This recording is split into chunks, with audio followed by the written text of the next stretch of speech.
AI number 103, Show Me the Money, by Zvi Mowshowitz, February 13th, 2025. The main event this week was the disastrous Paris AI Anti-Safety Summit. Not only did we not build upon the promise of the Bletchley and Seoul summits, the French and Americans did their best to actively destroy what hope remained, transforming the event into a push for a mix of nationalist jingoism, accelerationism, and anarchism. It's vital and also difficult not to panic or despair, but it doesn't look good. Another major twist was that Elon Musk made a $97 billion bid for OpenAI's nonprofit arm and its profit and control interests in OpenAI's for-profit arm. This is a serious complication for Sam Altman's attempt to buy those same assets for $40 billion, in what I've described as potentially the largest theft in human history. I'll be dealing with that tomorrow, along with two other developments in my ongoing OpenAI series, The Mask Comes Off. In Altman's 3 observations, he gives what can best be described as a cartoon villain speech about how AI will only be a good thing, and how he knows doing this and the risks involved won't be popular, but he's going to do it anyway.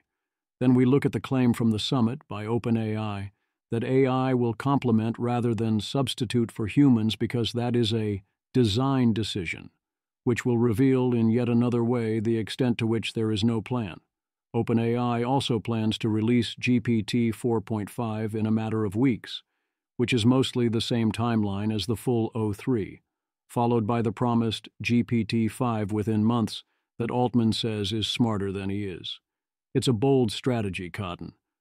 To their credit, OpenAI also released a new version of their model spec, with major changes throughout and a completely new structure. I'm going to need time to actually look into it in detail to know what I think about it. In the meantime, what else is happening? Table of contents. 1. Language models offer mundane utility. Don't go there, we tried to warn you. 2. Language models don't offer mundane utility. No episodic memory. 3. We're in deep research. Reactions still very positive. Pro to get 10 uses per month. 4. Upgrades, GPT 4.5, GPT-5, Grok 3, all coming quite soon, and PDFs in O3. 5. Seeking deeply, and R1 begat S1. 6. Smooth operator, use it directly with Google Drive or LinkedIn or similar. 7. They took our jobs. The California Faculty Association vows to fight back. 8. Maxwell Tabarrok responds on future wages. The crux is what you would expect. 9. The Art of the Jailbreak, reports from Anthropic's competition. 10. Get involved. OpenPhil grants. Anthropic, DeepMind. 11. Introducing the Anthropic Economic Index. 12. Show Me the Money. Over $300 billion in CapEx spend this year. 13. In other AI news, adaptation is super fast now. 14. Quiet speculations. How much do you understand right now? 15. The quest for sane regulations. There are hard problems. I hope someone cares. 16. The Week in Audio. Cowan, Waitskin, Taylor, Emergency Podcast on OpenAI. 17. The Mask Comes Off. What was your aha moment? 18. Rhetorical Innovation. The Greatest Story Never Listened to. 19. Getting Tired of Winning. No, seriously, it doesn't look good. 20. People really dislike AI. I do not expect this to change. 21. Aligning a smarter-than-human intelligence is difficult. Joint frameworks? 22. Sufficiently capable AIs effectively acquire convergent utility functions. Oh, 23. People are worried about AI killing everyone. Who? Me? Well, yeah. 24. Other people are not as worried about AI killing everyone. They're fine with it. 25. The lighter side. Gotta keep digging. Language models offer mundane utility. Study finds GPT-4o is a formalist judge and that, like students, it judged appeals of war crime cases by looking at the law, whereas actual judges cared about who was sympathetic. But this remarkably little to do with the headline question of can large language models, LLMs, replace human judges? And to the extent it does, the answer is plausibly no, because we mostly do want judges to favor the sympathetic, no matter what we say. They tried to fix this with prompt engineering and failed, which I am very confident was what we call a skill issue. The real central issue is the LLMs would need to be adversarially robust arbiters of the law and the facts of cases, and GPT-4o very obviously is not it. Demonstration of the Gemini feature where you share your screen, and it helps solve your problems, including with coding, via AI Studio. How about AI doing economics peer review? A study says the LLMs effectively distinguish paper quality, including top-tier submissions, but exhibit biases favoring prominent institutions, male authors, and renowned economists, perhaps because the LLMs are being asked to model paper reviews in economics. And the good news there is that if you know about a bias, you can correct it either within the LLM evaluation or by controlling for it post hoc. Even more impressively, the authors were total cheapskates here and used GPT-4o Mini, not even GPT-4o. Imagine what they could have done with o1 Pro or even Gemini Flash Deep Thinking. I do worry about adversarial robustness. Claim that extracting structured data from documents at low prices is a solved problem, as long as you don't need 99% plus accuracy or various specific things like complex tables, signatures, or scan lines. I found it odd to see Didi say you can't handle rotated documents. That seems easy enough to detect and then fix. What does Claude want to know about a 2025 where Trump is president? AI regulation and AI progress, of course. Be Doge. Feed all the sensitive government data into an AI via Microsoft Azure. It's not clear what they're actually using the AI to do with that data. ChatGPT steadily climbing the charts of what people actually use. Also, how the hell is Yahoo still in the top 10? It's mostly male in search, but with a long tail. Yikes. Best argument for diffusion issues. A reminder of the difference between stocks, flows, and flows of flows, functions, derivatives, and second derivatives. SimilarWeb, the top 10 websites in the world for January 2025. ChatGPT reaches its highest ranking yet. Number 1, Google, 29.21%. Number 2, YouTube, 20.40%. Number 3, Facebook, 5.08%. Number 4, WhatsApp, 2.56%. Number 5, Instagram, 2.36%. Number 6, ChatGPT, 2.33%. Number 7, X, 1.92%. Number 8, Yahoo, 1.82%. Number 9, Reddit, 1.68%. Number 10, Netflix, 1.60%. Sam Altman. Man, still a long way to go to run down Google. Pleading face emoji. DeepSeek is the top downloaded app for January, but that's very different from the most used app. It doesn't seem like anyone has any way of knowing which apps actually spend the most user time.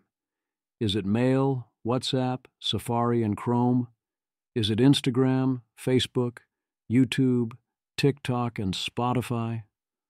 How high up is ChatGPT or DeepSeek? It seems no one knows. Give you an illustrated warning not to play Civilization 7. My advice is that even if you do want to eventually play this, you're better off waiting at least a few months for patches.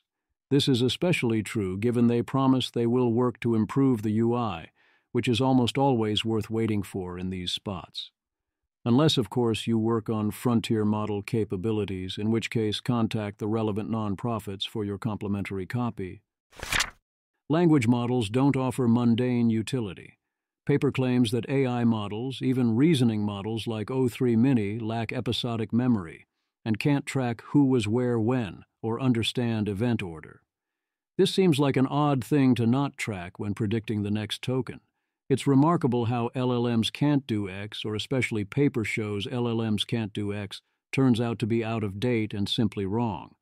As Noam Brown notes, academia simply is not equipped to handle this rate of progress. Gary Marcus tries to double down on deep learning is hitting a wall. Remarkable. OpenAI's $14 million Super Bowl ad cost more than DeepSeek spent to train V3 and R1, And if you didn't know what the hell ChatGPT was before or why you'd want to use it, you still don't now. Cool art project, though. Paul Graham says that the classic software startup won't change much even if AI can code everything, because AI can't tell you what users want. Sure, it can, skill issue, or at worst wait a few months, but also, yes, being able to implement the code easily is still a sea change. I get that YC doesn't ask about coding ability, but it's still very much a limiting factor for many, and being 10x faster makes it different in kind and changes your options. Don't have AI expand a bullet point list into a proper article. Ship the bullet points. Rohit. The question about LLMs I keep hearing from business people is, can it tell me when it doesn't know something? Funny how something seems so simple to humans is the hardest part for LLMs. To be fair, I have the same question. Sad face. It's not as easy for humans as you might think. Paul Millard. To be fair, none of my former partners could do this either. Zombie. I think leading LLMs have been better at this than most humans for about approximately 3 months.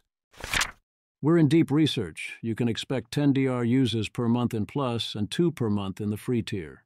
10 is a strange spot where you need to make every query count, so make it count. Will Brown. Deep research goes so hard if you spend 20 minutes writing your prompt. I suppose, presumably, you should be having AI help you write the prompt at that point. This is what happens when queries cost 50 cents of compute, but you can't buy more than 100 of them per month. Otherwise, you'd query DR, see what's wrong with the result, and then rerun the search until it went sufficiently hard.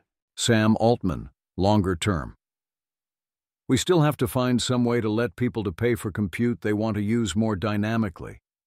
We have been really struck by the demand from some users to hit deep research dozens of times per day. Siafan. I need to find a way to make ODR and O1 Pro think for 30 minutes. I want to go for a walk while they work. 10 minutes is too short. Galabytes. Desperately want a thinking time slider which I can just make longer. Like an oven timer, charge me for it each time I don't care. I'll buy truly inordinate amounts of thinking. Happy to buy most of it at off-peak hours. Deep research topics are almost always things which can wait a day. I continue to be confused why this is so hard to do. I very much want to pay for my AI based on how much compute I use, including ideally being able to scale the compute used on each request without having to use the API as the interface.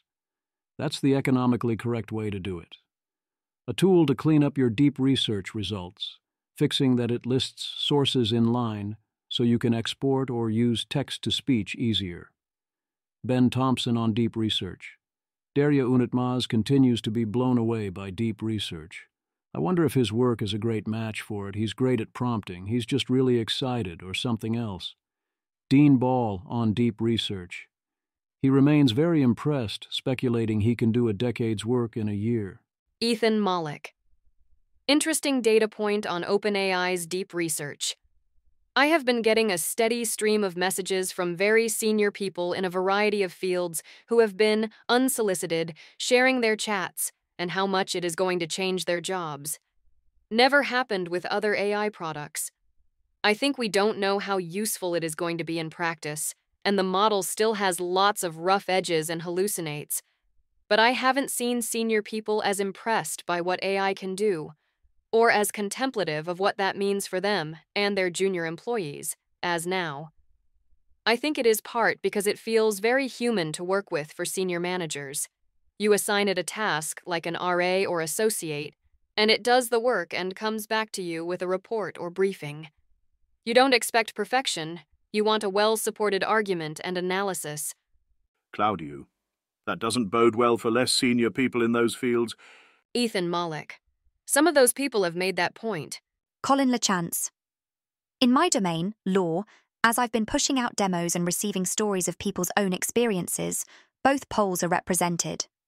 Some see it as useless or bad. Others are feeling the shoe drop as they start to imagine integrating reasoning models into workflow. Latter is correct. It is easy to see how this is suddenly a way to change quite a lot of senior-level work, even at the current functionality level. And I expect the version a few months from now to be substantially better. A lot of the restrictions on getting value here are very much things that can be unhobbled, like ability to access gated content and PDFs, and also your local context. Michael Nielsen asks, what is a specific thing you learned from deep research? There are some good answers, but not as many as one would hope. Colin Fraser continues to find tasks where deep research makes tons of mistakes, this time looking at an analysis of new smartphone models in Canada. One note is that O3 Mini Plus search got this one right. For these kind of pure information searches, that has worked well for me too, if you can tolerate errors. Patrick Collison. Deep Research has written 6 reports so far today. It is indeed excellent. Congrats to the folks behind it. I wonder if Patrick Collison or other similar people will try to multi-account to get around the report limit of 100 per month. Make an ACX-style more than you wanted to know post. Nick Camerata. I do it one-off each time, but write like Slate Star Codex, maximize insight and interestingness while also being professional, be willing to include random Reddit anecdote but be more skeptical of it, also include traditional papers, 5-page PhD-level analysis. I think there's a much alpha in someone writing a definitive deep research prompt, though. I wanted to end its report with a list of papers with a table of how big was the effect and how much do we believe the paper, like Examine.com does. As an internet, we definitely haven't been putting enough effort into finding the right template prompts for deep research.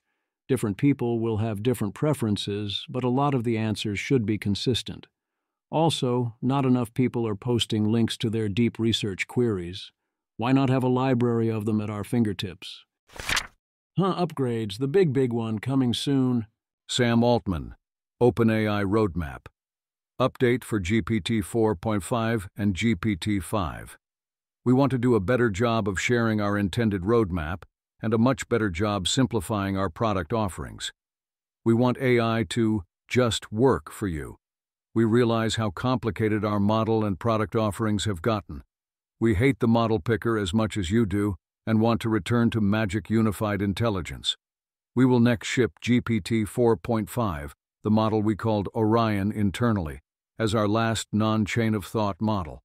After that, a top goal for us is to unify O-series models and GPT-series models by creating systems that can use all our tools, know when to think for a long time or not, and generally be useful for a very wide range of tasks. In both ChatGPT and our API, we will release GPT-5 as a system that integrates a lot of our technology, including O3. We will no longer ship O3 as a standalone model. The free tier of ChatGPT will get unlimited chat access to GPT-5 at the standard intelligence setting, subject to abuse thresholds. Plus, subscribers will be able to run GPT-5 at a higher level of intelligence, and Pro subscribers will be able to run GPT-5 at an even higher level of intelligence. These models will incorporate voice, canvas, search, deep research, and more. Chubby. Any ETA for GPT 4.5/GPT-5, Sam? Weeks, months? Sam Altman, weeks/months. Logan Kilpatrick and DeepMind. Nice. This has always been our plan with Gemini. Make sure the reasoning capabilities are part of the base model, not a side quest, hence doing 2.0 flash thinking. This is a very aggressive free offering, assuming a solid UI. So much so that I expect most people won't feel much need to fork over the $20, let alone $200, even though they should. By calling the baseline mode standard, they're basically telling people that's what AI is and that they shouldn't be paying. The same way people spend all their time on their phone every day, but only on free apps. Welcome to the future. It will continue to be unevenly distributed, I suppose. Seriously, now hear me out, though. Maybe you can sell us some coins and gems we can use for queries. Coins get you regular queries, gems for deep research, and OX Pro premium queries. I know how toxic that usually is, but marginal costs. In terms of naming conventions, the new plan doesn't make sense either. Chidi Naganyi. Okay, but that's worse. I mean, you do get how that's worse, right? As in, we will do another GPT-N.5 release, and then we will have a GPT-N. That is not actually a new underlying model at all, completely inconsistent with everything. It won't be a GPT at all. And also, I don't want you to decide for me how much you think and what modality the AI is in. I want the opposite, the same way Galabytes does regarding deep research. Obviously, if I can very quickly use the prompt to fix this, then fine, I guess, but stop taking away my buttons and options. Why does all of modern technology think I do not want buttons and options? No, I do not want to use English as my interface. No, I do not want you to infer from my clicks what I like. I want to tell you. Why is this so hard, and why are people ruining everything? Ugh. I do realize the current naming system was beyond terrible and had to change, but that's no reason to sigh. It's not like any of this can be changed now. The big little one that was super annoying, O1 and O3 Mini, now support both file and image uploads in ChatGPT. Oddly, O3 Mini will not support Vision in the API. Also, they're raising O3 Mini high limits for Plus users to 50 per day. Displaying of the chain of thought upgraded for O3 Mini and O3 Mini High. The actual COT is a very different attitude and approach than R1. I wonder to what extent this will indeed allow others to do distillation on the O3 COT, and whether OpenAI is making a mistake however much I want to see the COT for myself. OpenAI raises memory limits by 25%, bumping things up 25%, how 2010s. The new OpenAI model spec will be fully analyzed later, but one fun note is that it seems to no longer consider sexual content prohibited as long as it doesn't include minors. To be clear, I think this is a good thing, but it will also be interesting. Anton, the war on horny has been won by horny. O3 gets gold at the 2024 IOI, scores 99.8th percentile on Codeforces. O3 without handcrafted pipelines specialized for coding outperforms an O1 that does have them, which is impressive, but don't get carried away in terms of practical coding ability, as OpenAI themselves point out. Ethan Mollick, being potentially misleading. It is 2025. Only 7 coders can beat OpenAI's O3.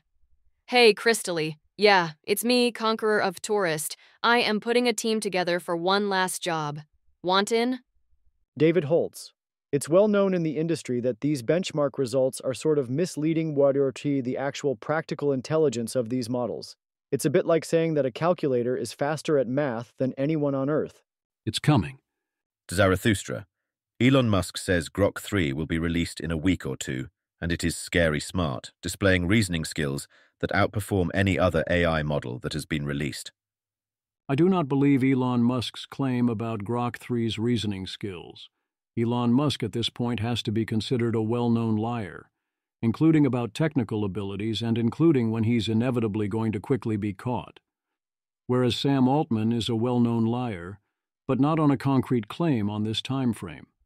So while I would mostly believe Altman, Amadei, or Hasabi's here, I flat out do not believe Musk. XAI fires an employee for anticipating on Twitter that Grok 3 will be behind OpenAI at coding and refusing to delete the post. For someone who champions free speech, Elon Musk has a robust pattern of aggressively attacking speech he doesn't like.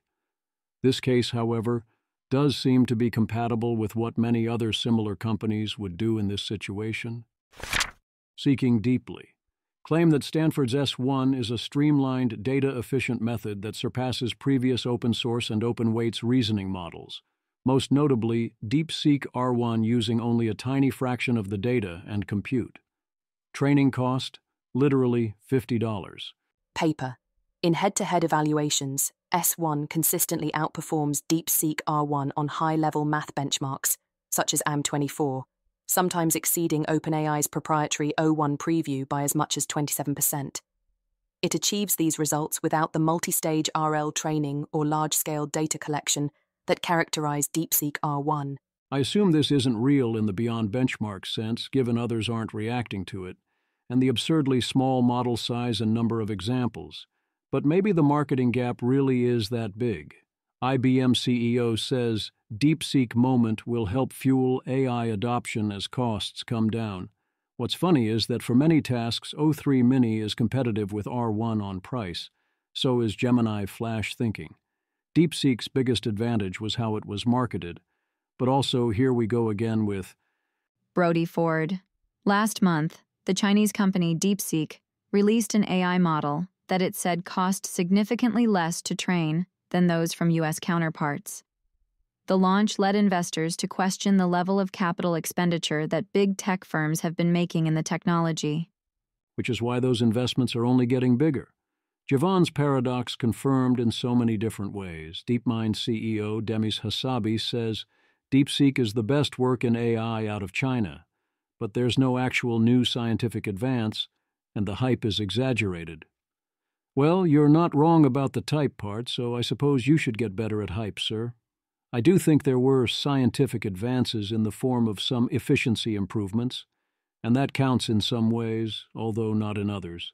Claim that the semi-analysis report on DeepSeek's cost contains obvious math errors, and that the $1.6 billion capex spend makes no sense in the context of Highflyer's ability to bankroll the operation. Brian Albrecht is latest to conflate the V3 training cost with the entire OpenAI budget, and also to use this to try and claim broad-based things about AI regulation. However, his central point, that talk worrying about market concentration in AI is absurd, is completely true, and it's absurd that it needs to be said out loud. Last week, Dario Amodei said DeepSeek had the worst safety testing scores of any model ever, which it obviously does. The Wall Street Journal confirms. Lawmakers push to ban DeepSeek app from U.S. government devices. I mean, yes, obviously, the same way we banned TikTok there. No reason to take the security risk. New York State gets there first, bans DeepSeek from government devices. An investigation of the DeepSeek app on Android and exactly how much it violates your privacy, reporting malware-like behavior in several ways. Here's a similar investigation for the iPhone app.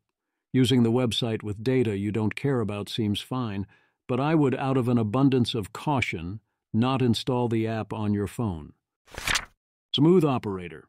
Reminder that you can log into services like Google Drive or LinkedIn by taking control and then logging in, then Operator can take it from there. I especially like the idea of having it dump the output directly into my Google Drive. Smart. Olivia Moore. I find the best Operator tasks, versus deep research or another model, to be 1. Complex multi-tool workflows, 2. Data extraction from images, video, etc.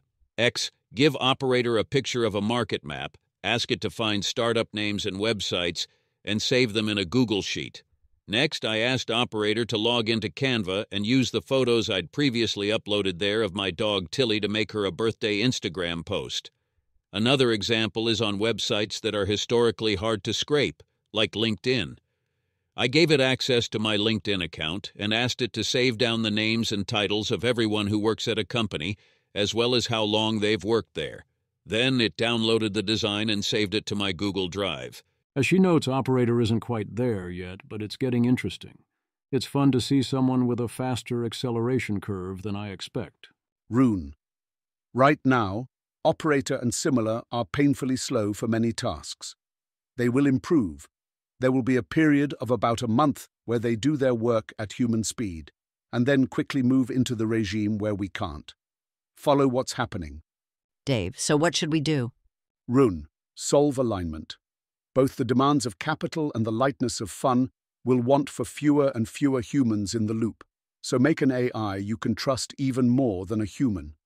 I would be very surprised if we only spend about a month in the human speed zone, unless we are using a very narrow definition of that zone. But that's more like me expecting 3 to 12 months, not years. Life coming at us fast will probably continue to come at us fast. This all is, of course, a direct recipe for a rapid version of gradual disempowerment.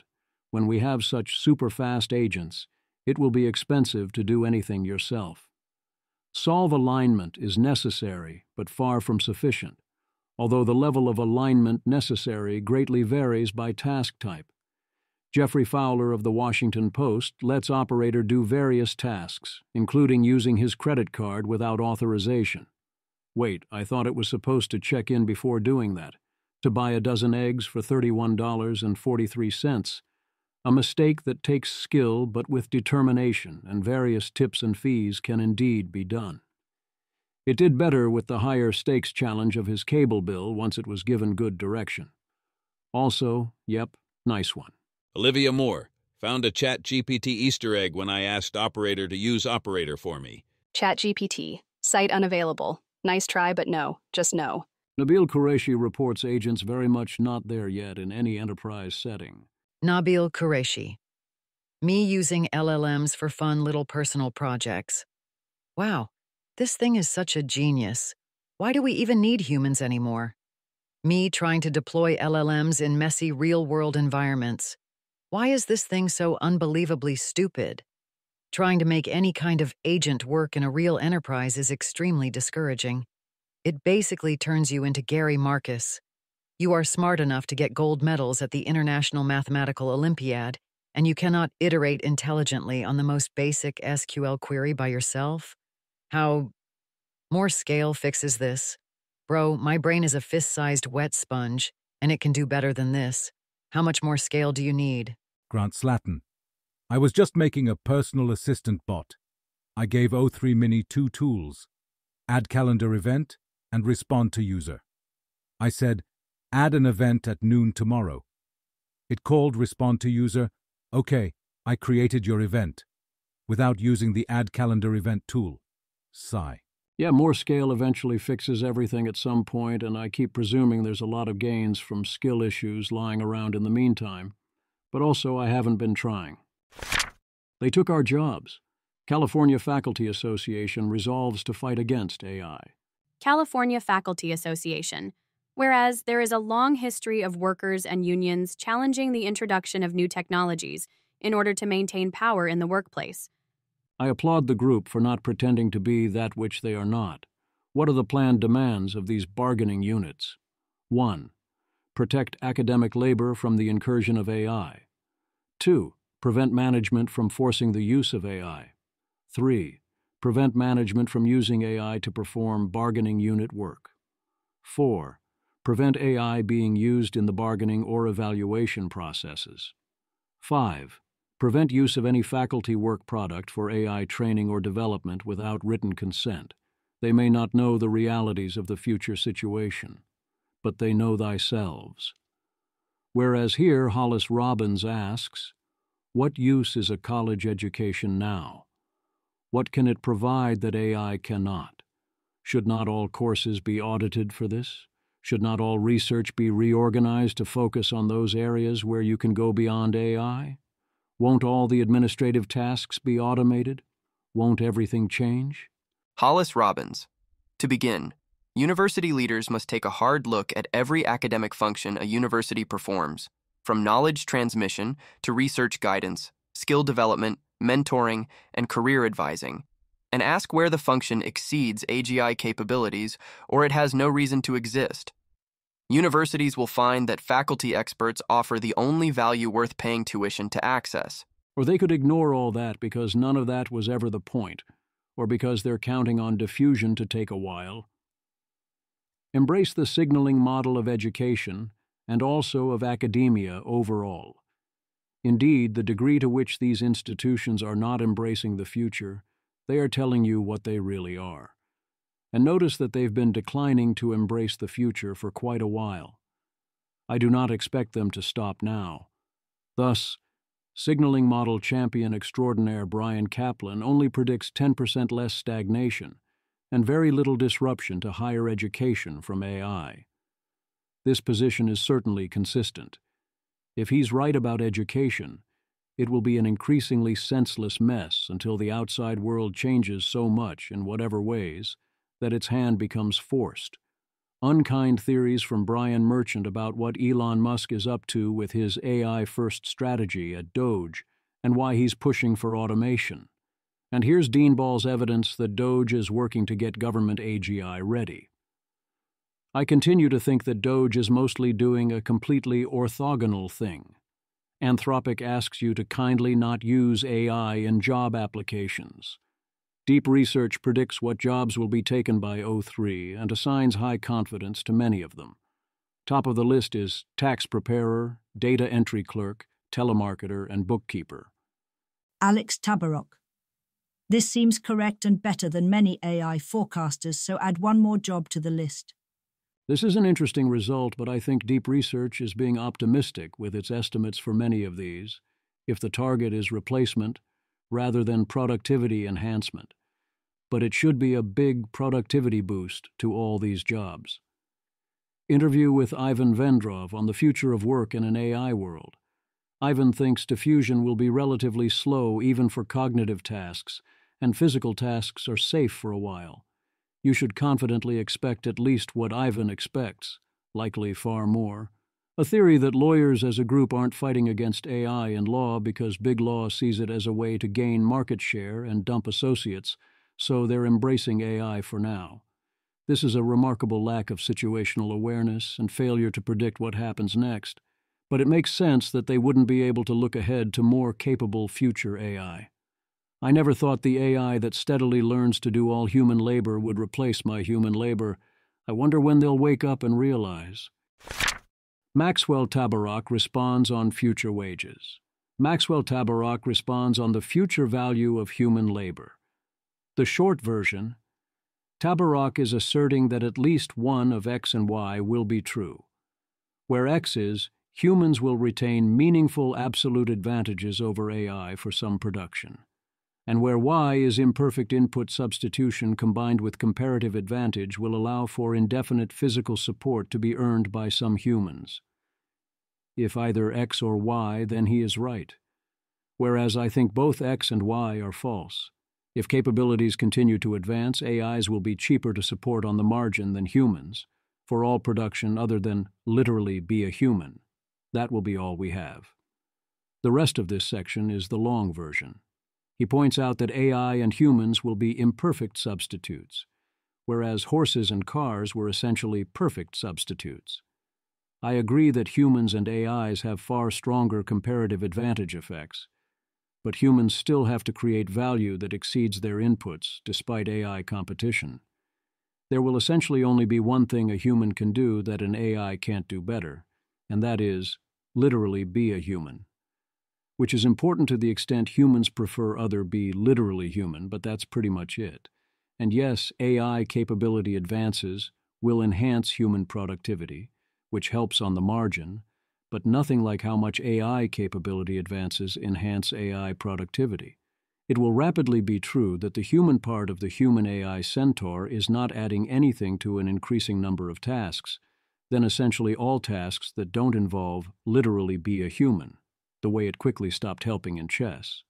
Fundamentally, the humans are not an efficient use of resources or way of doing things compared to AIs. And this will include physical tasks once robotics and physical tasks are solved. If you were designing a physical system to provide goods and services past a certain point in capabilities, you wouldn't use humans except insofar as humans demand the use of literal humans. I think this passage is illustrative of where I disagree with Tabarrok. Maxwell Tabarrok, I disagree. Humans have a big advantage in versatility and adaptability that will allow them to participate in the production of the goods and services that this new demand will flow to. Humans will be able to step up into many more levels of abstraction as AIs automate all of the tasks we used to do, just as we've done in the past. To me, this is a failure to feel the AGI or take AI fully seriously.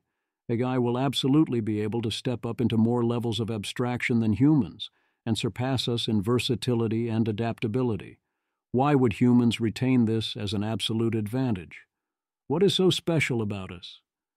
If I'm wrong about that and humans do retain key absolute advantages, then that is very good news for human wages. A sufficient amount of this and things would go well on this front. But that requires AI progress to importantly stall out in these ways, and I don't see why we should expect this. Maxwell Tabarrok, I disagree.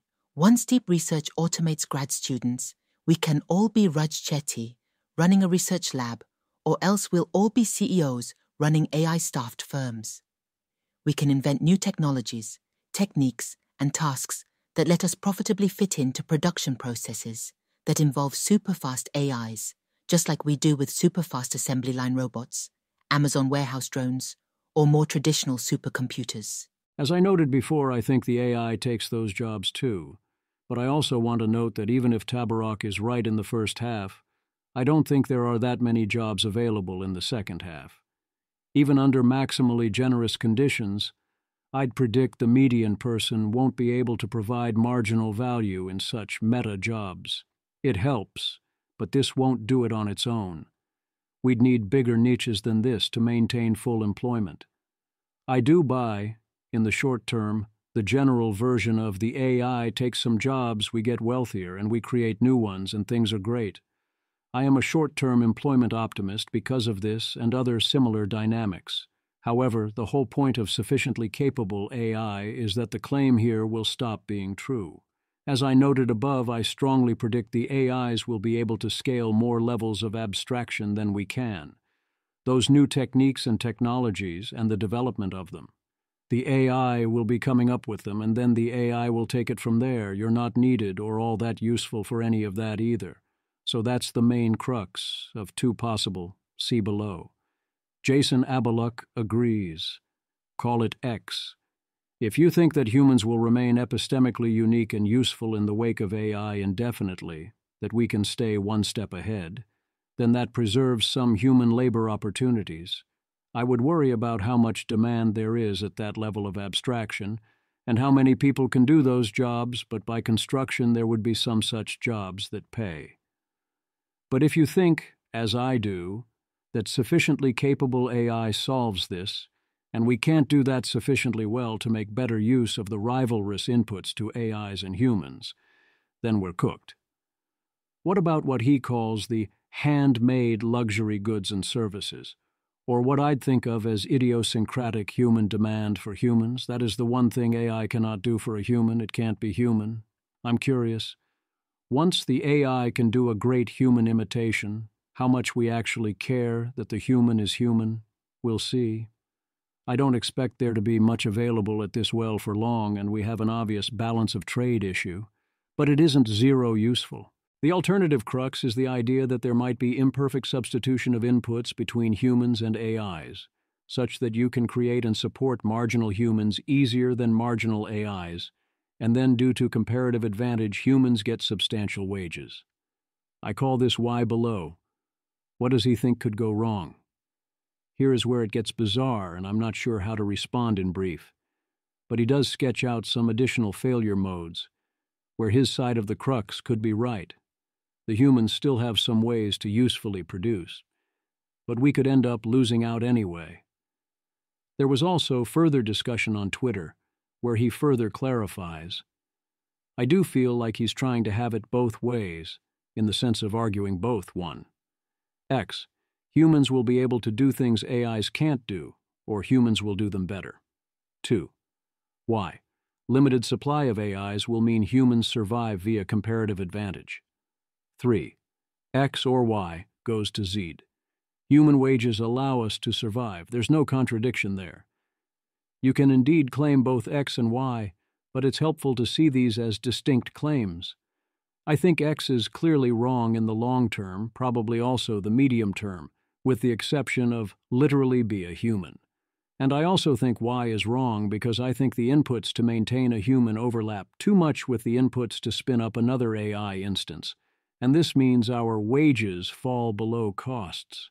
Indeed, the worried do this all the time because there are a lot of ways things can go wrong, and constantly get people saying things like, aha, you claim Y, so you are finally admitting approximately X, and this makes you want to scream. It's also similar to you describe potential scenario X where Z happens, but I claim sub-feature of X is stupid, so therefore approximately Z. Daniel Kokotajlo responds by saying he doesn't feel Maxwell is grappling with the implications of AGI. Daniel strongly asserts approximately Y, and by implication approximately X, which he considers obvious here. I'll close with this fun little note. Grant Slatton. In other words, humans have a biological minimum wage of 100 watts, and economists have long known that minimum wages cause unemployment. The Art of the Jailbreak. A report from a participant in the Anthropic jailbreaking competition. As Laman de l'Amour notes, the pay here is stingy. It is worrisome that such efforts seem insufficiently well funded. I can see starting out low and paying only on success, but it's clear this challenge is hard. $10,000 really isn't enough. Another note is that the automated judge has a false negative problem, and the output size limit is often causing more issues than the actual jailbreaking, while the classifier is yielding obvious false positives in rather stupid ways, e.g. outright forbidden words. Here's another example of someone mostly stymied by the implementation details. Justin Halford. I cracked Q4 and got dozens of messages whose reinforced aggregate completely addressed the question, but the filters only enabled a single response to be compared. Neither the universal jailbreak focus nor the most recent output-only focus seem to be adversarially robust. Additionally, if you relax the most recent response-only comparison, I do have a universal jailbreak that worked on Q14. Involves replacing words from target prompt with variables and illuminating those variables with neutral or misdirecting connotations.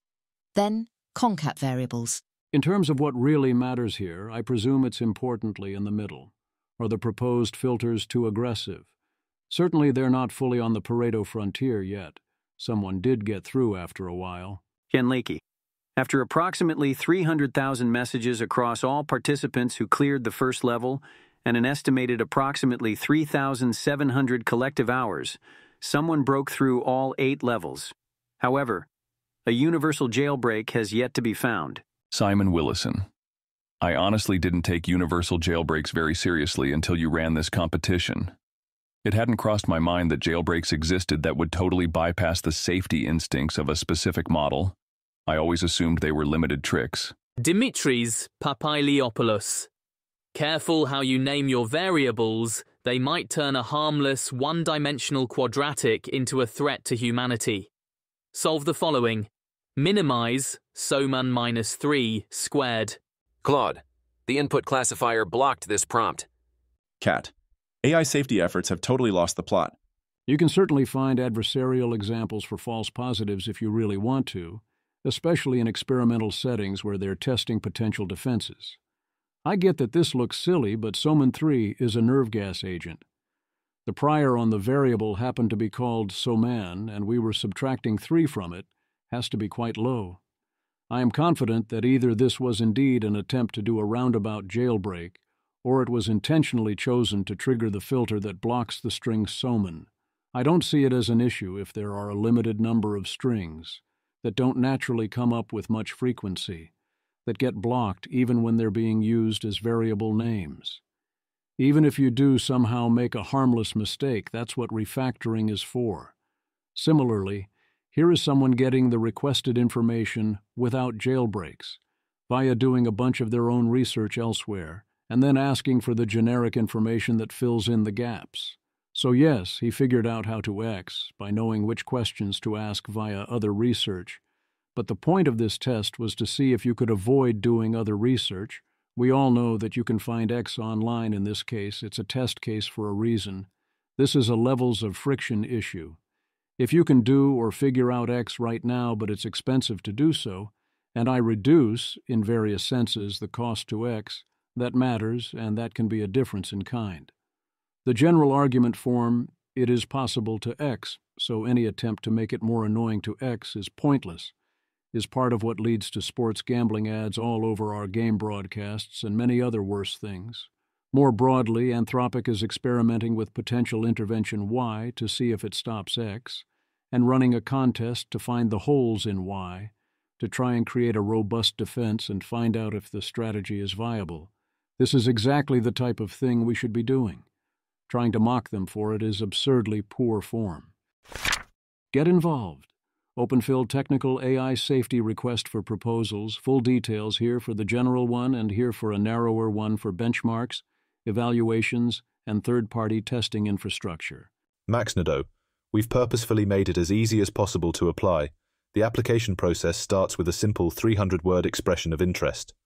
We're open to making many types of grants, research projects spanning 6 to 24 months, research expenses, compute, APIs, etc., academic startup packages, supporting existing research institutes/FROs/research orgs, founding new research orgs or new teams. Anthropic is hiring a model behavior architect, alignment fine-tuning. This one seems like a pretty big opportunity. DeepMind is hiring for safety and alignment. It's time to update to a warning about evals. There are two kinds of evals. 1. Evaluations that tell you how capable a model is. 2. Evaluations that can be used to directly help you make the model capable. We are increasingly realizing that it is very easy to end up making number 2 thinking you are only making number 1, and that type number 2 evaluations are increasingly a bottleneck on capabilities. Vetuvian potato, the bottleneck is actually in evaluations. Karina Nguyen, research and product at OpenAI, says pre-training was approaching a data wall, but now post-training scaling, O1 series, unlocks infinite tasks. Karina Nguyen says models were already diverse and creative from pre-training, but teaching AI real-world skills is paving the way to extremely super-intelligent models. Davidad, if you're working on evals for safety reasons, be aware that for labs who have ascended to the pure RL from final answer correctness stage of the LLM game, high-quality evals are now the main bottleneck on capabilities growth. Introducing Orpolai, a Mac OS, but not iPhone, at least not yet, app that automatically finds unanswered texts and drafts answers for you, and it filters out unwanted messages. It costs $30 per month, which seems super expensive. I'm not sure why Tyler Cowen was linking to it. I suppose some people get a lot more text than I do. Zonos, an open-source, highly expressive voice cloning model. An evaluation for SNAP, food stamps. Patrick McKenzie suggests you can kind of browbeat the labs into getting the AIs to do the things you want by creating an eval, and maybe even get them to pay you for it. The Anthropic Economic Index. Anthropic. Pairing our unique data with privacy-preserving analysis, we mapped millions of conversations to tasks and associated occupations. Through the Anthropic Economic Index, we'll track how these patterns evolve as AI advances. Software and technical writing tasks were at the top. Fishing and forestry had the lowest AI use. Few jobs used AI across most of their tasks. Only approximately 4% used AI for at least 75% of tasks. Moderate use is more widespread. Approximately 36% of jobs used AI for at least 25% of their tasks. AI use was most common in medium to high income jobs. Low and very high income jobs showed much lower AI use. Image. The first image shows a detailed breakdown of different professional sectors and their tasks, with computer and mathematical jobs dominating at 37.2%, followed by arts and media at 10.3%, and education and library at 9.3%, each displaying specific roles and responsibilities within those sectors. The second image presents a horizontal bar chart comparing AI usage across various job types relative to the U.S. economy, with computer and mathematical showing the highest usage at 37.2% of Claude conversations versus 3.4% of U.S. workers. The third image illustrates a comparison between task augmentation and automation, with augmentation accounting for about 57.4% of conversations, split between validation, task iteration, and learning, and automation representing about 42.6%, divided between feedback loop and directive. It's great to have this kind of data, even if it's super noisy. One big problem with the Anthropic Economic Index is that Anthropic is not a representative sample of AI usage. Anthropic's customers have a lot more situational awareness than OpenAI's. You have to adjust for that. Show me the money. Trump's tax priorities include eliminating the carried interest tax break. Jordy Hayes, VCs will make Jan 6th look like a baby shower if this goes through. Danielle Fong, rugged again. First time? I very much doubt this actually happens, and when I saw this market putting it at 44%, that felt way too high. But well, you play with fire, and I will absolutely laugh at everyone involved if this happens, and so on. For perspective, O3 Mini estimates 90% to 95% of this tax break goes to private equity and hedge funds rather than venture capital. SoftBank set to invest $40 billion in OpenAI at $260 billion valuation. So how much should the nonprofit that enjoys all the extreme upside be entitled to, again? Ilya Sutskever's SSI in talks to raise at a $20 billion valuation, off nothing but a vision. It's remarkable how these valuations predictably multiply without any actual news. There's some sort of pricing failure going on, although you can argue straight shot to ASI is a better bet now than it was last time. UAE plans to invest up to $50 billion in France's AI sector, including a massive data center and an AI campus, putting its total investment only modestly behind the yearly spend of each of Amazon, $100 billion per year, Microsoft, $80 billion per year, Google, $75 billion per year, or Meta, $65 billion per year. Here's a good graph of our CapEx spending. Image. This image shows a stacked bar chart tracking the annual capital expenditure, CapEx, of 4 major tech companies, Amazon, Alphabet, Microsoft, and Meta, from 2014 to 2025, with 2025 being a forecast. The graph demonstrates significant growth in spending across all companies, with total combined CapEx projected to exceed $315 billion in 2025, broken down as approximately $100 billion for Amazon, $75 billion for Alphabet, $80 billion for Microsoft, and $60 to $65 billion for Meta. The visualization uses different colors for each company: orange for Amazon, red for Alphabet, green for Microsoft, and blue for Meta, and shows a clear upward trend in spending over the past decade. In other AI news, earlier this week I wrote about OpenAI's strategy of deliberative alignment. Then OpenAI released a new model spec, which is sufficiently different from the first version it's going to take me a while to properly examine it. Then right after both of those, Scott Alexander came out with an article on both these topics that he'd already written, quite the rough beat in terms of timing. OpenAI co-founder John Schulman leaves Anthropic to join Mira Murati's stealth startup. That updates me pretty positively on Murati's startup, whatever it might be. Growth of AI startups in their early stages continues to be absurdly fast. I notice this is the first I heard of 3 of the companies on this graph. Benjamin Todd. AI has sped up startups. The top companies at Y Combinator used to grow 10% per week. Now they say the average is growing that fast. Approximately 100% of the batch is making AI agents. After OpenAI, 5 more AI companies have become the fastest growing of all time. Image. The graph shows the time taken for various technology companies to reach $100 million in annual recurring revenue, ARR, with the y-axis showing revenue from $0 million to $100 million, and the x-axis showing years from 0 to 10. Several companies are plotted, including Cursor, Wiz, Deal, Together.ai, CoreWeave, OpenAI, and DocuSign, with most AI companies, shown in the leftmost curves, reaching $100 million ARR, significantly faster than traditional tech companies like DocuSign, shown in the rightmost curve. For those who also didn't know, Together.ai provides cloud platforms for building and running AI models. CoreWeave does efficient cloud infrastructure. Deal is a payroll company. Wiz is a cloud security platform. Cursor is, of course, the IDE we all use. If approximately 100% of the new batch is making AI agents, that does bode well for the diversity and potential of AI agents, but it's too much concentration. There are plenty of other things to do, too. It's very hard to avoid data contamination on math benchmarks. The 2025 AIME illustrated this, as small distilled models that can't multiply 3-digit numbers still got 25% to 50%, and Dimitris Papiliopoulos looked and found many nearly identical versions of the problems on the internet. As an old-time AIME participant, this makes sense to me. There's only so many tools and tricks available for this level of question, and they absolutely start repeating themselves with various tweaks after a while.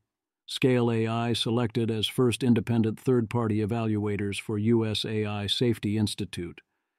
DeepMind's latest paper suggests agency is frame-dependent in the context of some goal. I mean, sure, I guess. I don't think this in practice changes the considerations. Quiet speculations. What happens when we rely on AI as the arbiter of what is true, including about someone? We are going to find out. Increasingly, What the AI said is going to be the judge of arguments and even facts. Is this the right division? Sian o Hegya Tai. It feels to me like the dividing line is now increasingly between 1. Accelerationists and realists. It's happening. Let's shape it as well as we can. 2. The idealists and protesters, capturing the ethics folk and a chunk of the safety folk. Other factors that will shape this are 1. Appetite for regulating frontier AI starting to evaporate. It's gone in US, UK bill is delayed with no clear timelines, and EU office worried about annoying Trump. 2. Prospect of a degradation of NGO and civil society sector by USG and tech right, including those orgs/networks playing checks and balances roles. 3. International co-ord/support roles on tech/digital/AI. I don't agree with number 1. The states remain very interested. Trump is being Trump right now, and the AI anarchists and jingoists are ascendant and are only beginning to realize their conflicts. But even last week, Hawley introduced a hell of a bill. The reason we think there's no appetite is because of a coordinated vibe campaign to make it appear that there is no appetite, to demoralize and stop any efforts before they start. As AI increasingly messes with and becomes central to our lives, calls for action on AI will increase rapidly. The Congress might talk a lot about innovation and beat China, but the public has a very different view. Salience will rise. Margaret Mitchell, on the heels of suggesting maybe not building AI agents and almost getting to existential risk so close, also realizes that the solutions to the issues she cares about, ethics, have a lot of overlap with solutions that solve the risks I care about, reportedly offering good real suggestions. Margaret Mitchell. Whether the concern is existential risk in the future or active discrimination now, many of the solutions are the same. Tight control over inputs and outputs, measuring effects of data on system behavior, breaking down social and technical systems into components, examining each of them through the lens of values to guide prioritization, defining solutions based on rigorous foresight and due diligence, focusing on solutions for tomorrow through values-based guidance today, we can create paths forward to bring about beneficial outcomes of technology. Slide credit, Ariana Ahmad, and the bigger picture/better images of AI/AI is everywhere. Are reasoners seeing diminishing returns? Galabytes. I'm super prepared for this take to age like milk, but it kind of feels like there's diminishing returns to reasoners. Deep research doesn't feel so much smarter than O1, a bit more consistent, and the extra sources are great. I am a deep research enjoyer, but not different in kind. Michael Vassar. Different in degree in terms of capabilities demonstrated can be different in kind in terms of economic value. Progress is not revolutionary, but which crosses critical EV thresholds, captures most of the economic value from technological revolutions. James, it is different in kind. I think this is like other scaling laws, where if you push on one thing you can scale, the chain of thought, without scaling the other components, you're going to face diminishing returns. There's a limit to how smart the underlying models being used, V3, GPT-4o, Flash 2.0 are. You can still get super valuable output out of it. I expect the place this levels out to be super useful and eat a lot of existing jobs and parts of jobs. But yes, I would expect that on its own, letting these models think longer with similar techniques will level out. Thus the future very expensive frontier model training runs and all that. Via Tyler Cowen, we get this important consideration. Dean Ball. I sometimes wonder how much AI skepticism is driven by the fact that AGI soon would just be an enormous inconvenience for many, and that they'd therefore rather not think about it. I have saved that one as a sign tap meme and expect to use it periodically. Tyler Cowen also asks about these 3 levels of AI understanding. 1. How good are the best models today? 2. How rapidly are the best current models are able to self-improve? 3. How will the best current models be knit together in stacked, decentralized networks of self-improvement, broadly akin to the Republic of Science for human beings?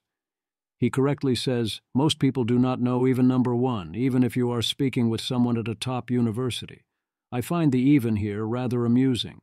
Why would we think people at universities are ahead of the curve? His answer to number 2 is that they are on a steady glide towards ongoing self-improvement, as in he thinks we have essentially reached the start of recursive self-improvement, or RSI. That's an aggressive but highly reasonable position.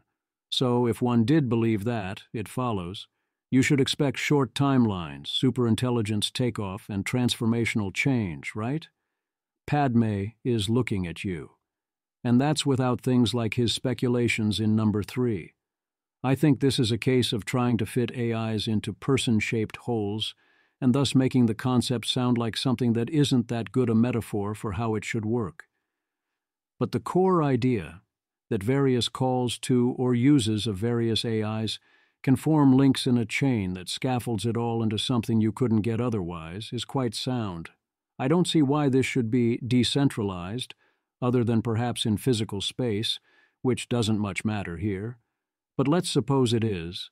Shouldn't it be absolutely terrifying as described? A decentralized network of entities engaged in joint recursive self-improvement? How do you think that goes? The quest for sane regulations.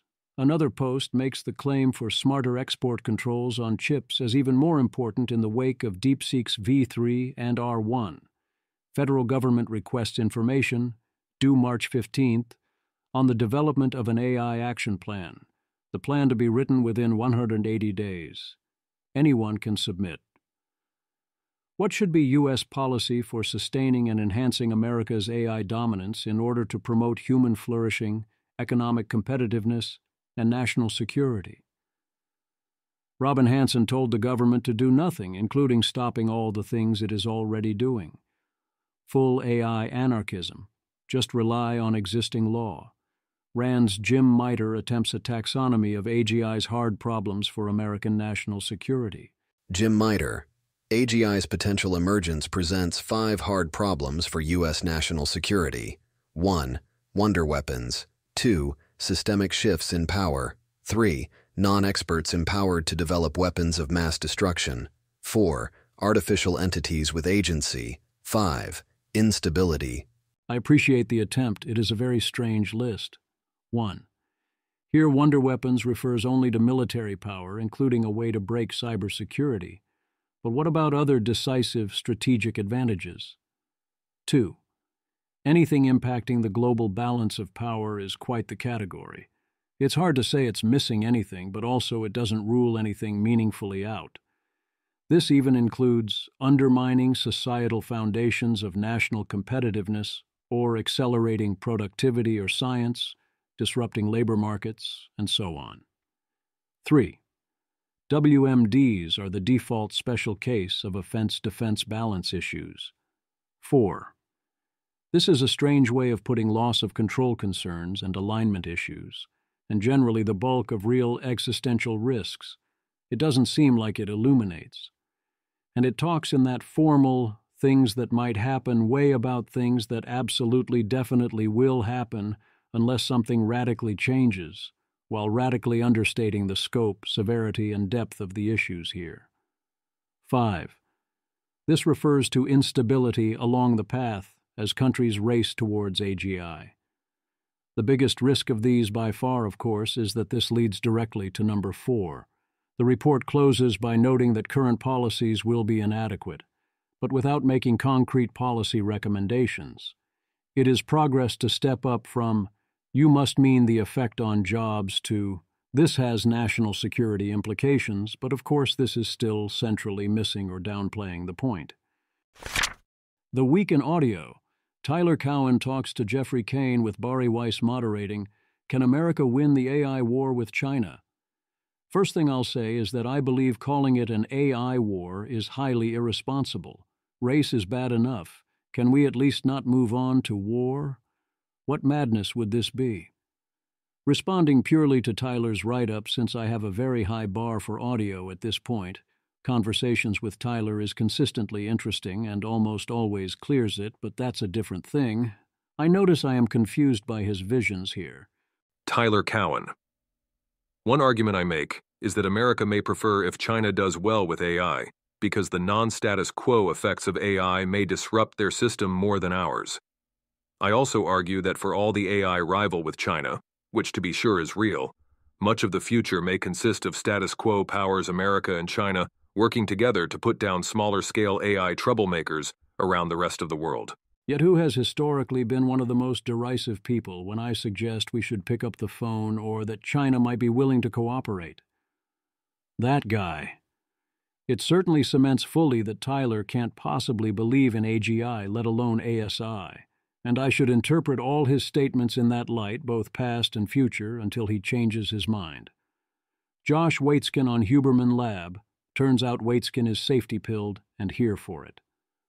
Brett Taylor, OpenAI chairman of the board, talks to the Wall Street Journal, emergency 80K hours podcast on Elon Musk's bid for OpenAI's nonprofit. Dwarkesh Patel interviews Jeff Dean and Noam Shazir on 25 years at Google. The mask comes off. Riffing off OpenAI's Noam Brown saying seeing Coty live was the aha moment, which makes having held it back until now even stranger, others riff on their aha moments for OpenAI. OpenAuth. I had my first aha moment with OpenAI when they published a misleading article about being able to solve Rubik's Cubes with a robot hand. This was back in 2019, the same year they withheld GPT-2 for safety reasons. Another aha moment for me. When I see misleading outputs from their models that are like thinking traces in form only to trick the user, that is not an aha moment for me anymore, because I'm quite out of aha moments with OpenAI. They only solved for full scrambles 20% of the time, n equals 10 trials, and they used special instrumented cubes to determine face angles for that result. The vision-based setup with a normal cube did 0%. Stella Biederman, I had my first aha moment with OpenAI when it leaked that they had spent a year lying about that their API models being RLHF when they were really SFT. My second was when they sent anonymous legal threats to people in the OSS AI community who had GPT-4 details leaked to them. OpenAI had made choices I disagreed with and did things I didn't like before then, but those were the key moments driving my current attitude towards them. Honorary mention to when I got blacklisted from meetings with OpenAI because I talked about them lying about the RLHF stuff on Twitter and it hurt Jan's feelings. My collaborators were told that the meeting would be cancelled unless I didn't come. Rhetorical innovation. Joshua Clymer writes a well-written version of the prototypical, steadily increasingly misaligned reasoning model, does recursive self-improvement and then takes over story, where U3 steadily suffers from alignment drift as it is trained and improved, and OpenAI responds by trying to use control and monitoring strategies despite knowing U3 is probably not aligned, which is highly plausible and, of course, doesn't work. On the ending, see the obvious refutation from Eliezer, and also notice it depends on there being an effectively unitary, singleton, AI. New term just dropped. Reductio ad reductum. Amanda Askell.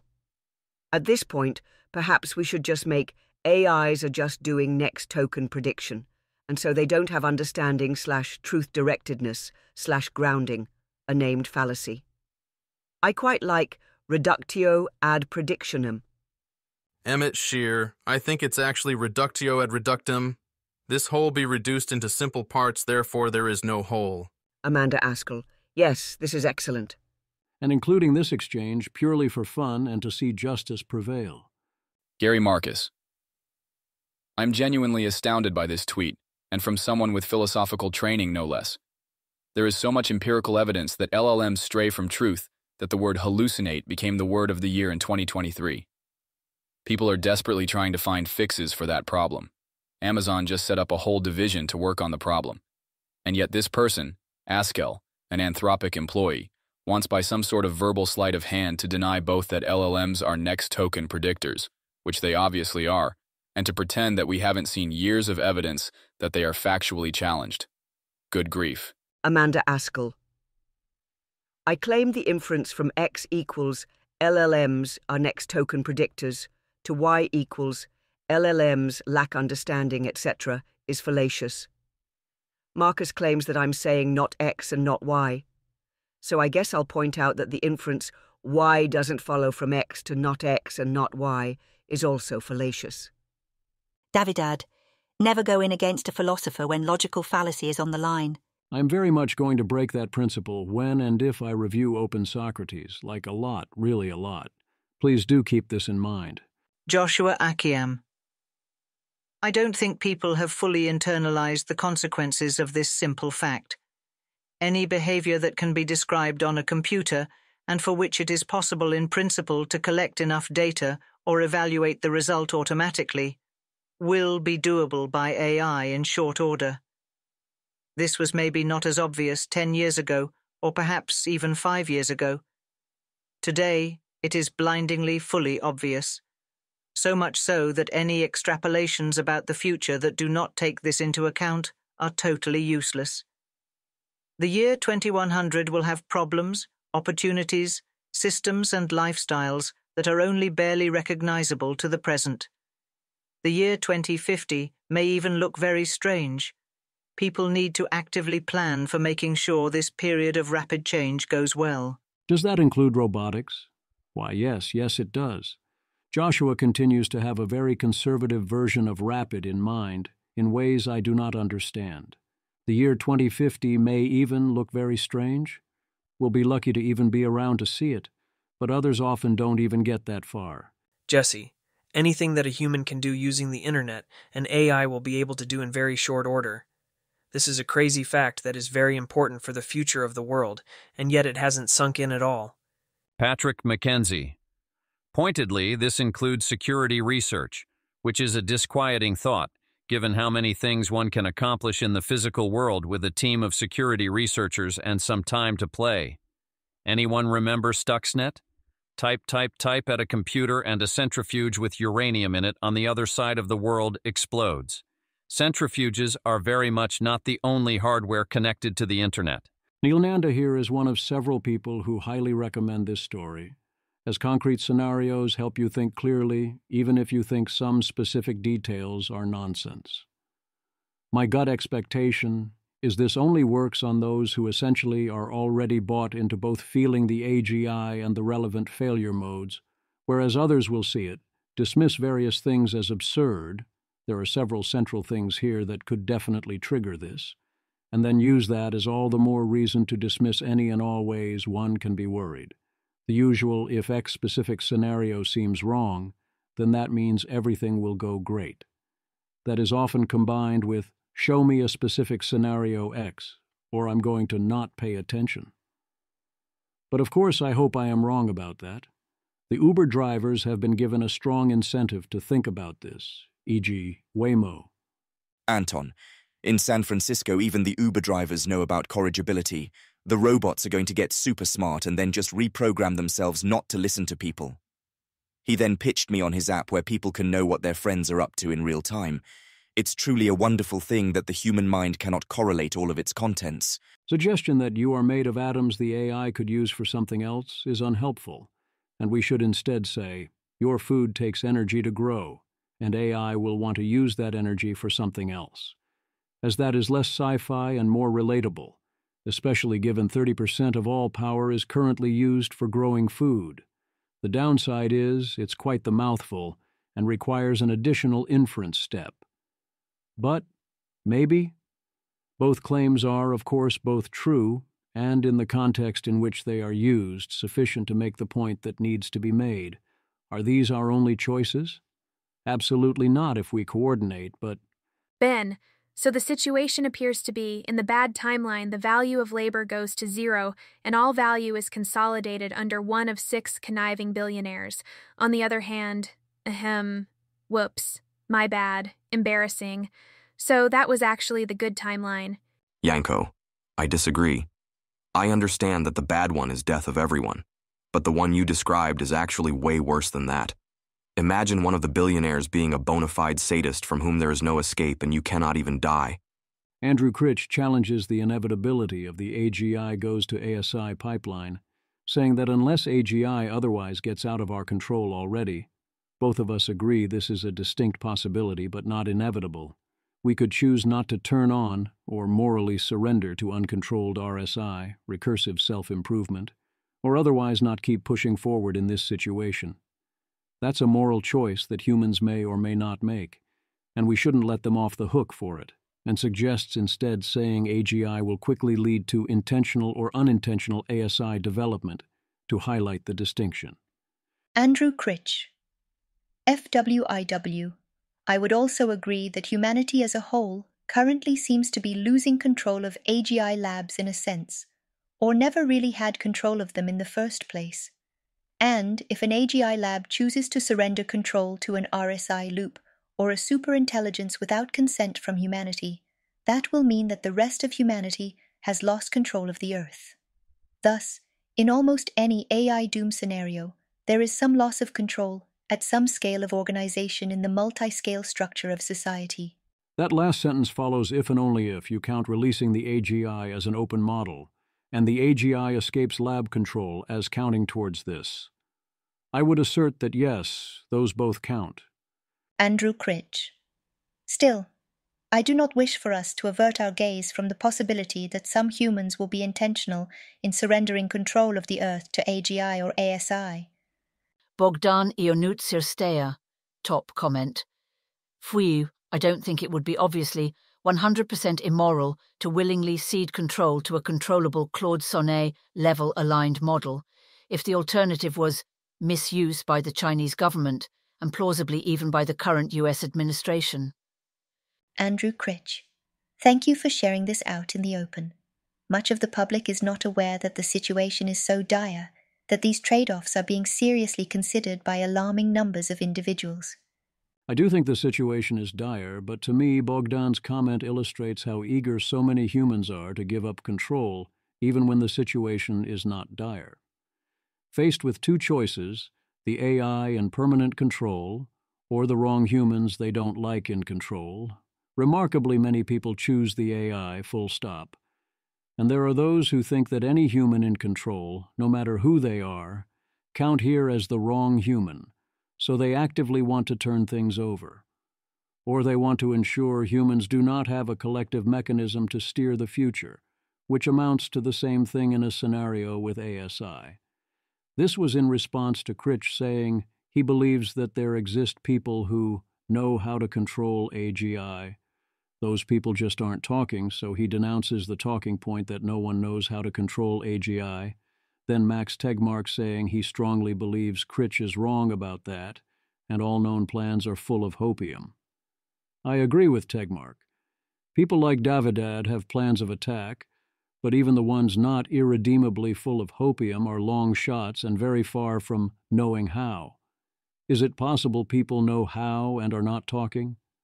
Sure, but it's far more likely that such people think they know how and their plans also are unworkable and full of hopium. And indeed, I will not break any confidences, but I will say that to the extent I have had the opportunity to speak to people at the labs who might have such a plan, no one has plausibly represented that they do know. Consider that a canary statement. If I did know of such a credible plan that would count, I might not be able to say so, but for now I can say I know of no such claim. This is not ideal and very confusing, but less of a contradiction than it sounds. Rosie Campbell. It's not ideal that aligned has come to mean both. A model so committed to the values that were trained into it that it can't be jailbroken into doing bad things. A model so uncommitted to the values that were trained into it that it won't scheme if you try to change them. Eliezer Yudkowsky. How strange that a secure lock is said to be one that opens for authorized personnel but keeps unauthorized personnel out. Is this not paradoxical? Davidad. To be fair, it is conceivable for an agent to be both, somewhat incorrigible to the user and entirely corrigible to the developer. At the same time, and this conjunction is in developers' best interest. Andrew Critch. I've argued since 2016 that aligned as an unairy property was already an incoherent concept in discourse. X can be aligned with Y. X alone is not aligned. Alignment is an operation that takes X and Y and makes them aligned by changing one of them, or some might say both. Neither Kant nor Aristotle would have trouble reconciling this. It is a black pill to keep seeing so many people outright fooled by J.D. Vance's no-good, very bad suicidal speech at the summit, saying things like, "Breaking, politician gives good speech," by the in-context, poorly named Oliver Wiseman. Oliver Wiseman, as Free Press contributor Catherine Boyle put it, incredible to see a political leader translate how a new technology can promote human flourishing with such clarity. No, what translation and clarity? A goose is chasing you. He didn't actually describe anything about how AI promotes human flourishing. He just wrote essentially, AI will promote human flourishing on a teleprompter, treated it as a given, and that was that. There's no actual vision here beyond if you build it, they will prosper and definitely not get replaced by AI ever. No argument, no engagement with anything. Nate Soares. Our AIs that can't do long-term planning yet aren't making any long-term plans to subvert us. This must be because we're very good at alignment. Rohit. They're also not making any short-term plans to subvert us. I wonder why that is. They also aren't good enough at making short-term plans. If they tried at this stage, it obviously wouldn't work. Getting tired of winning. Many reasonable people disagree with my model of AGI and existential risk.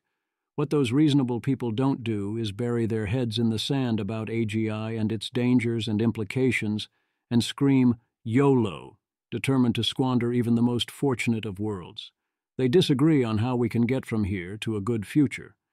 But they understand that the future is ours to write, and we should try to steer it and write out a good one. Even if you don't care about humanity at all and instead care about the AIs, or if you care about both, you should be alarmed at the direction things are taking by default, whereas our governments are pushing forward in full-blown denial of even the already baked-in mundane harms from AI, pretending we will not even face job losses in our wondrous AI future. They certainly aren't asking about the actual threats.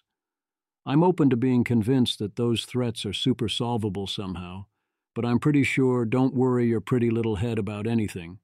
Follow the commercial and nationalist incentives as hard and fast as possible, and it'll auto-magically work out, is not going to cut it. Nor is hand everyone almost unlimited amounts of intelligence and expect humans to continue being in charge and making meaningful decisions. And yet here we are. Janus. Q. I can tell you love these AIs. I'm a bit surprised. Why aren't you EAC? This, and also, loving anything real gives me more reason to care and not fall into a cult of reckless optimism or subscribe to any bottom line whatsoever. This in question. Because I'm not a chump who identifies with tribal labels, especially ones with utterly unbeautiful aesthetics. If you really love the AIs, and not just some abstract concept of AI progress, you shouldn't want to accelerate their evolution blindly. But see, you have no idea what'll happen, or if their consciousness and beauty will win out either. It's not humans versus AI. Tior taxes. At the risk of alienating my ACC followers, E.D. Gaff. This might be the moment of too much winning. If heads of states do not intend to mitigate even baked-in externalities of AGI, then what is the value add of states? War with China? AGI can do jobs of officials as well as ours.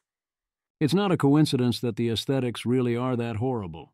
Tior taxes continues to be the perfect example here, with a completely different theory of almost everything, often actively pushing for and cheering on things I think make it more likely we all die. But he's doing so because of a different coherent world model and theory of change, not by burying his head in the sand and pretending technological capability is magic positive vibes only dust. I can respect that, even if I continue to have no idea on a physical world level how his vision could work out if we tried to implement it. People really dislike AI. Right now, the debate remains between anarchists and libertarians combined with jingoistic calls to beat China and promote innovation. But the public continues to be in a very, very different spot on this. The public wants less powerful AI and less of it with more precautions. The politicians mostly currently push more powerful AI and more of it, and to YOLO. What happens? As I keep saying, salience for now remains low. This will change slowly, then quickly. Daniel Eth. Totally consistent with other polling on the issue, the public is very skeptical of powerful AI and wants strong regulations. true in the UK as it is in the US. Billy Perigo, Excal. New poll shows the British public wants much tougher AI rules. 87% want to block release of new AIs until developers can prove they are safe. 63% want to ban AIs that can make themselves more powerful. 60% want to outlaw smarter than human AIs. Aligning a smarter than human intelligence is difficult. A follow-up to my coverage of DeepMind's safety framework and its lack of good governance mechanisms. Shahakeel. At ISCI, Google DeepMind's Anka Dragan said she wants standardization of frontier safety frameworks. Anka Dragan. I don't want to come up with what are the evils and what are the thresholds. I want society to tell me. It shouldn't be on me to decide. Shahakeel. Worth noting that she said she was not speaking for Google here. Simeon, I noticed that exact sentence and wished for a moment that Anka was head of the policy team. That's the thing about the current set of frameworks. If they ever did prove inconvenient, the companies could change them. Where they are insufficient, we can't make the companies fix that. And there's no coordination mechanism. Those are big problems we need to fix. I do agree with the following, as I noted in my post on deliberative alignment. Josha Bach. AI alignment that tries to force systems that are more coherent than human minds to follow an incoherent set of values, locked in by a set of anti-jailbreaking tricks, is probably going to fail. Ultimately, you are going to need a coherent set of values. I do not believe it can be centrally deontological in nature or specified by a compact set of English words. Sufficiently capable AIs effectively acquire convergent utility functions. As you train a sufficiently capable AI, it will tend to converge on being a utility maximizer, based on values that you didn't intend and do not want, and that would go extremely badly if taken too seriously, and it will increasingly resist attempts to alter those values. Eliezer Yudkowsky, what if I told you that I had already told you and you didn't listen? Dan Hendricks. We've found as AIs get smarter, they develop their own coherent value systems. For example, they value lives in Pakistan, greater than India, greater than China, greater than US.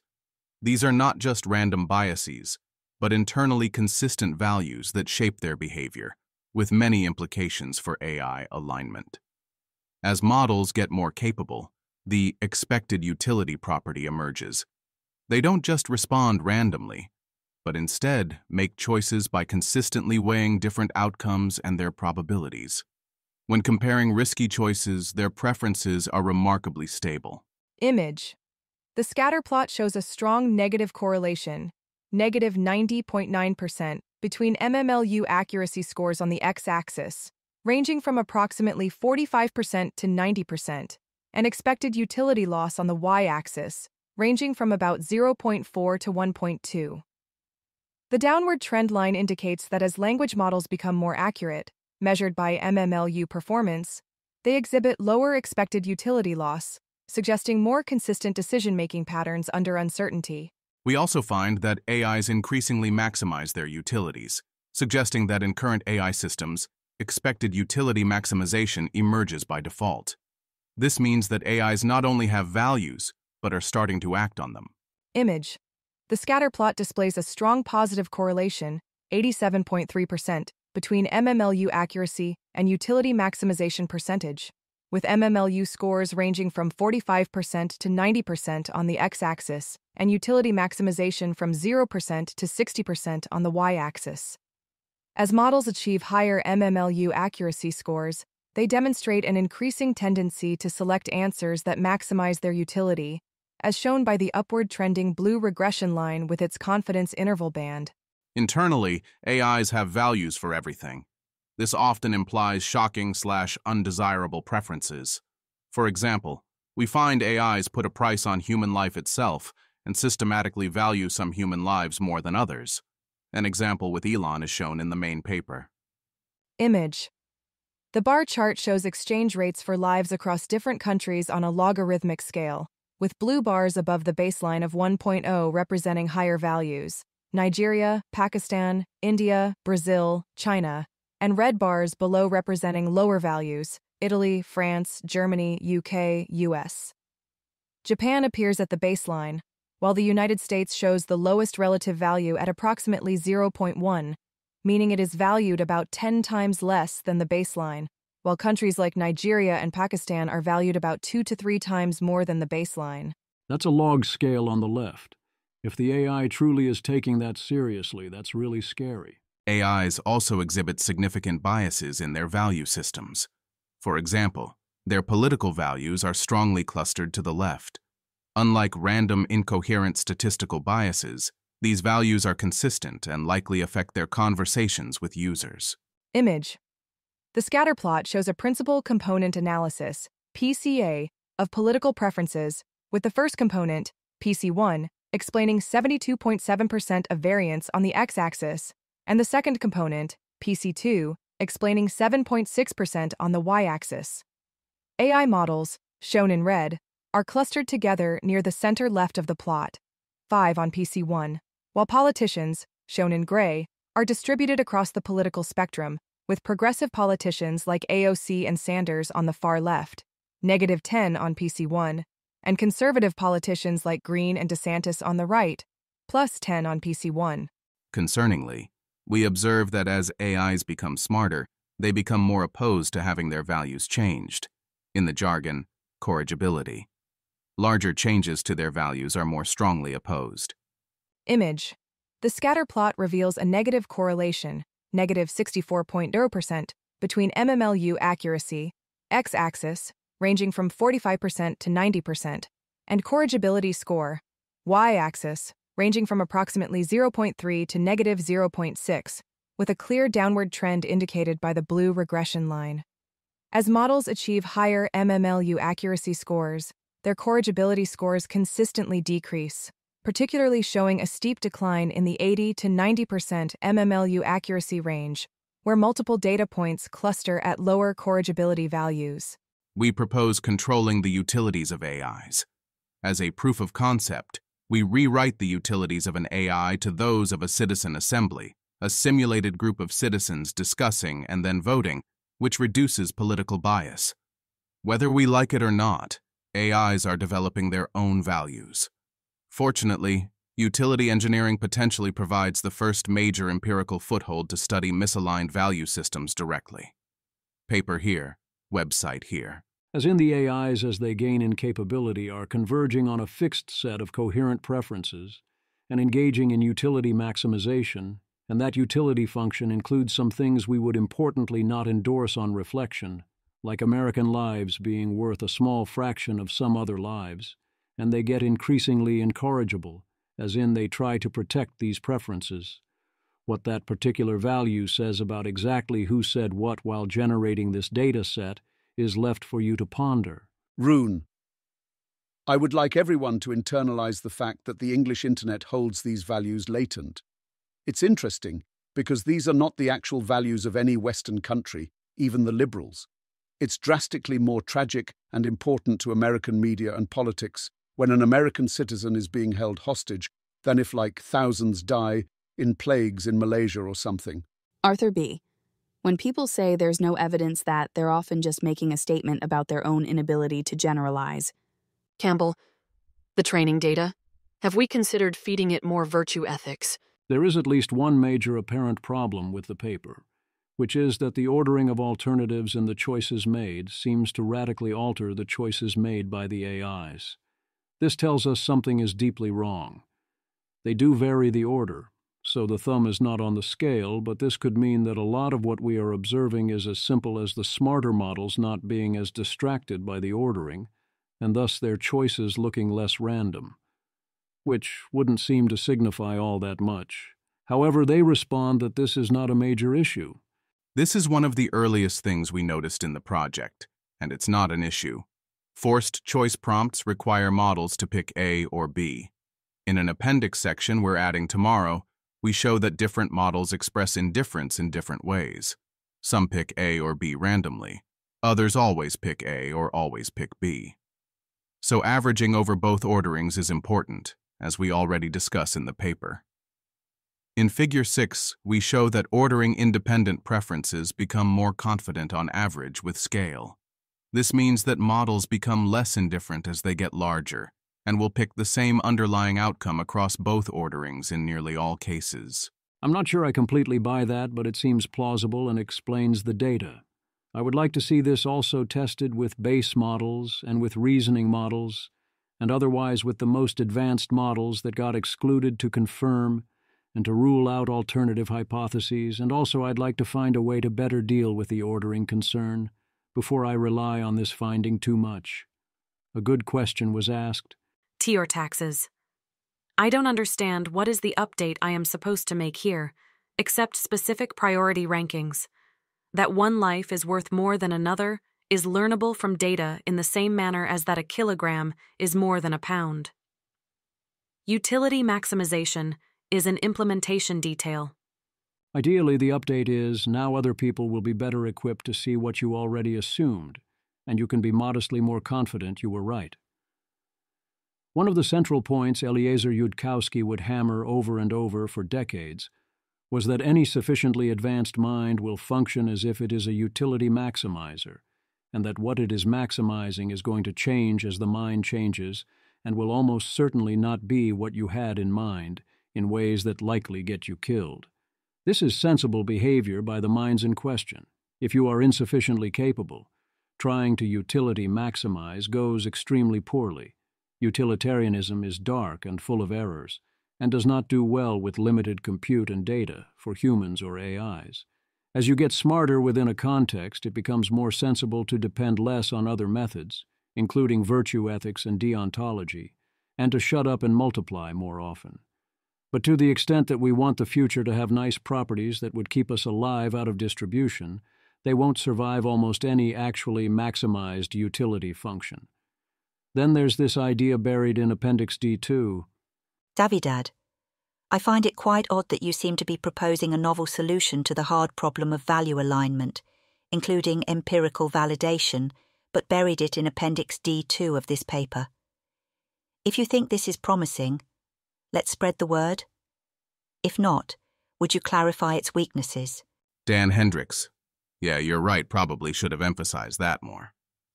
Image. The image shows a technical section labeled D2 SFT-based utility rewriting that presents a mathematical framework for training large language models, LLMs, to match target preferences using supervised fine-tuning.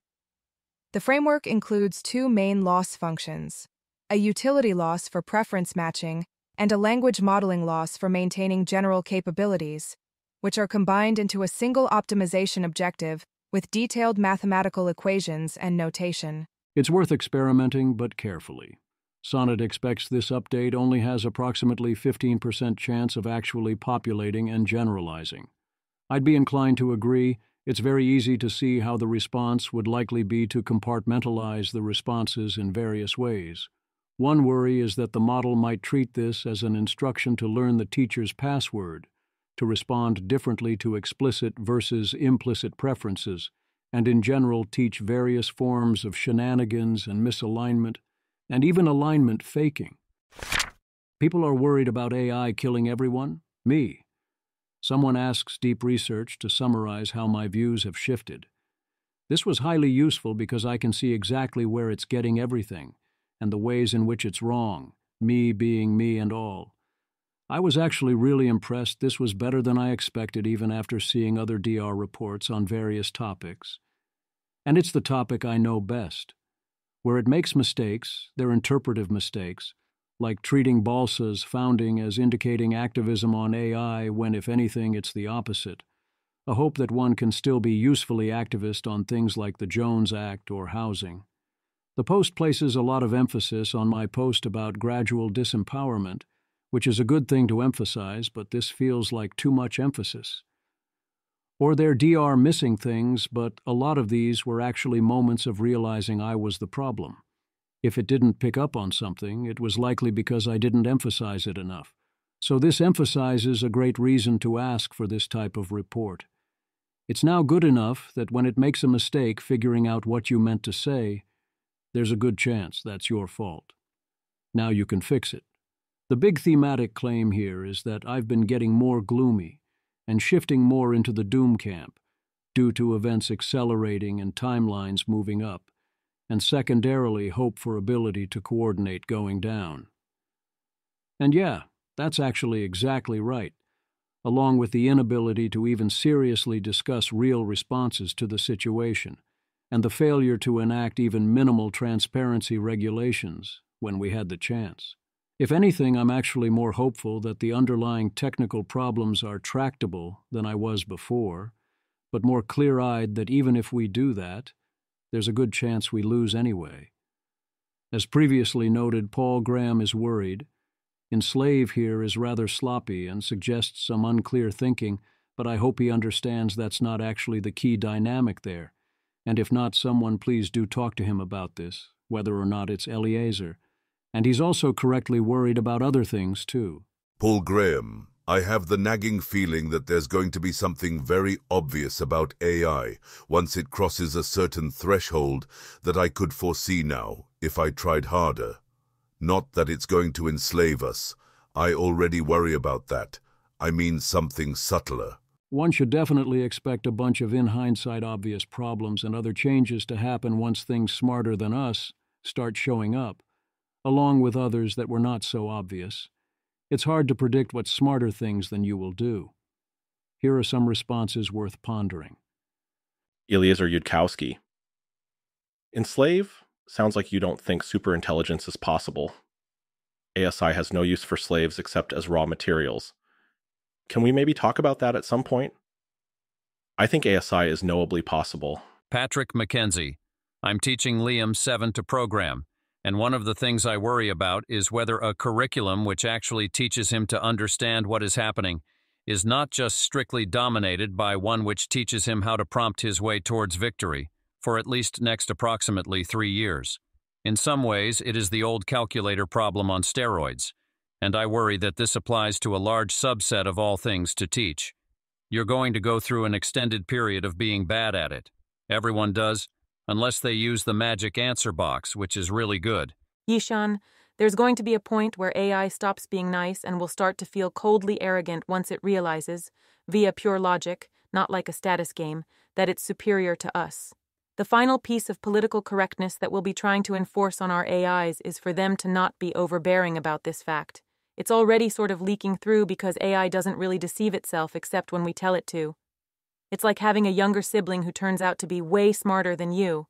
You'll be struggling with long division and you realize he's working on algebra problems beyond your comprehension. Even if he's nice about it, every time you talk about math, and increasingly every other subject, you can feel how he's so far ahead you and how you're always going to be behind from now on. Tommy Griffith. After playing with deep research, my long-term concern is an unintentional loss of serendipity in learning. If an LLM gives us the right answer every time, we slowly stop discovering new things by accident. Kevin Lacker. I feel like it's going to be good at X and not good at Y, and there will be a very clear way of describing which is which, but we can't quite see it yet. Liv Bory. Spitballing here, but I suspect the economy is already a form of alien intelligence that serves itself as a primary goal, and survival of humans is secondary at best. And as it becomes more and more digitized, it will be entirely taken over by agentic AIs who are better than any human at maximizing their own capital, and thus power, in that environment. And humans will become diminishingly able to influence or extract value from that economy. So to survive in any meaningful way, we need to reinvent a more human-centric economy that capital-maximizing digital agents cannot speedrun and overtake. Liv Bory's comments very much line up with the issue of gradual disempowerment. The economy writ large requires a non-zero amount of coordination to deal with market failures, public goods, and other collective action problems, and to compensate for the fact that most or all humans are going to have zero marginal product. On calculators, obviously, the doomsayers were not fully right. But yes, they were also kind of correct in the sense that people got much worse at the things calculators do better. The good news was that this didn't hurt mathematical intuitions or learning much in that case. But a lot of learning isn't always like that. My prediction is that AI's ability to help you learn will dominate, but life does not pose me incremental problems of the right type will definitely require adjustment. I didn't want to include this in my post on the summit in case it was distracting, but I do think a lot of this is a reasonable way to react to the J.D. Vance speech. Ella, we're all dead. I'm a transhumanist. I love technology. I desperately want aligned AI. But at our current stage of development, this is building the equivalent of a planet-sized nuke. The reason is boring, complicated, and technical. So mid-level officials in power don't understand the danger. It's truly an enormity of grief to process. I live my life as though the planet has a few more years left to live. E.g., I've stopped saving for retirement. And it's just painful to see people who are otherwise good people, but who haven't grasped the seriousness of the danger, perhaps because it's too tragic and vast to actually come to terms with the probabilities here, celebrating their contributions to hastening the end. Flo Crivello, I'd really rather not enter this bar brawl, and again deeply bemoan the low quality of what should be the most important conversation in human history. But Ayala is right that things are looking really bad. Cogent and sensible arguments have been offered for a long time, and people simply aren't bothering to address or even understand them. A short reading list which should be required before one has permission to opine. You can disagree, but step one is to at least make an effort to understand why some of the smartest people in the world, and 100% of the top 5 AI researchers, the group historically most skeptical about AI risk, think that we're dancing on a volcano. Flo suggests there's no fire alarm for artificial general intelligence, AGI ruin, a list of lethalities, superintelligence by Nick Bostrom, and superintelligence FAQ by Scott Alexander. Flo Crivello, I think of myself as building a nuclear reactor while warning about the risks of nuclear bombs. I'm pursuing the upside, which I am very excited about, and the downside is tangentially related and downstream of the same raw material, but fundamentally a different technology. I'd offer 4 disagreements with Ayala here. 1, it isn't over until it's over. We still might not get to AGI/ASI soon, or things might work out. The odds are against us, but the game is, probably, far from over. 2, I would still mostly save for retirement, as I've noted before, although not as much as I would otherwise. Indeed, do many things come to pass? We don't know. 3, I am not as worried about hastening the end as I am about preventing it. Obviously, if the end is inevitable, I would rather it happen later rather than sooner, but that's relatively unimportant. And finally, turning it over to Janus and Teortaxes. Janus. Bullshit. The reason is not boring or complicated or technical, requiring domain knowledge. Normies are able to understand easily if you explain it to them, and find it fascinating. It's just people with vested interests who twist themselves over pretzels in order to not get it. I think there are all sorts of motivations for them, mostly social. Teortaxes. Smart thing powerful, powerful thing scary, is transparently compelling even for an ape. Boring, technical, complicated, and often verboten reasons are reasons for why not building AGI, and soon, and on this tech stack, would still be a bad idea. Indeed, the core reasons why building things smarter, more capable, and more competitive than humans might not turn out well for the humans aren't boring, complicated, or technical. They are deeply, deeply obvious. And yes, the reasons ordinary people find that compelling are highly correlated to the reasons it is actually compelling. Regular human reasoning is doing good work. What are technical and complicated, boring is a skill issue, are the details about why the problem is so much deeper, deadlier, and harder to solve than it appears, about why various proposed solutions and rationalizations won't work. There's a ton of stuff that's highly non-obvious, that requires lots of careful thinking. But there's also the very basics. This isn't hard. It takes some highly motivated reasoning to pretend otherwise. Other people are not as worried about AI killing everyone. This is not about AI, but it is about human extinction, and how willing some people are to be totally fine with it while caring instead about other things, and how others remarkably often react when you point this out. Andy Masley. One of the funnier sentences I've heard recently was someone saying, "I think it's okay if humanity goes extinct because of climate change. We're messing up the planet." But then adding, "But of course, that would be really bad for all the low-income communities." Lufa, or what a way to admit you don't think poor people are fully human.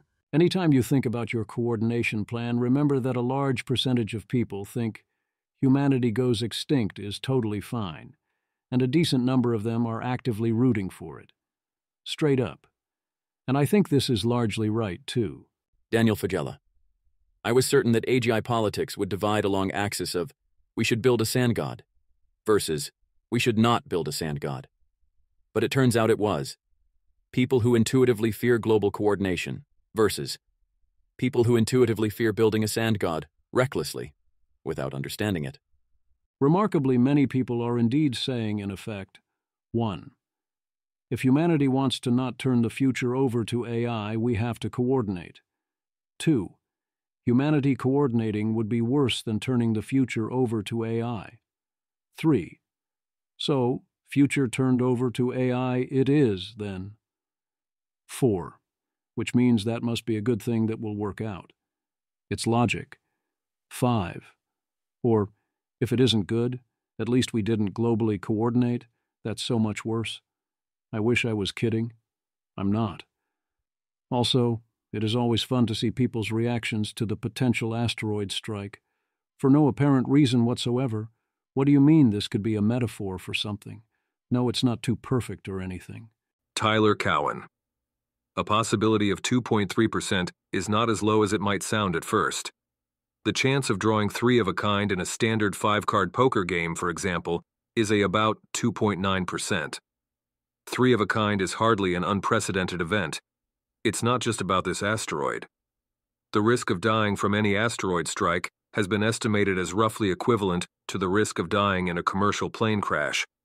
Yet the world spends far more money preventing plane crashes, even with the possibility that a truly major asteroid strike could kill almost the entire human race, thus doing irreparable damage to future generations. This lack of interest in asteroid protection is, from a public policy standpoint, an embarrassment. Economists like to stress that one of the essential functions of government is the provision of public goods.